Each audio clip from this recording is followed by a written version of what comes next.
ম্যাচটা যে রাজশাহী খেলতে পারবে সেটাই অনিশ্চিত ছিল। পারিশ্রমিক ইস্যুতে এই ম্যাচটি বয়কট করেছে দুর্বার রাজশাহীর বিদেশি ক্রিকেটাররা।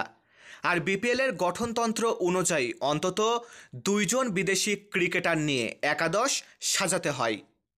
এমন অবস্থায় বিপিএল টেকনিক্যাল কমিটির বিশেষ অনুমতিতে কোনো বিদেশি ছাড়াই ম্যাচ খেলার সুযোগ পায় রাজশাহী। মাঠের বাইরের এত সব বিতর্কিত কাণ্ডের পরও একটুও ছাপ পড়েনি তাদের মাঠের ক্রিকেটে। আসরের প্রথম 8 ম্যাচে অপরাজিত ছিল রংপুর রাইডার্স।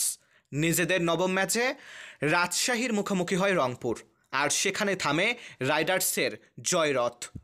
ফিরতি দেখায়ও রাজশাহীর কাছে পাত্তা পেল না টেবিল টপাররা, আর সেটাও দেশি রাজশাহীর কাছে।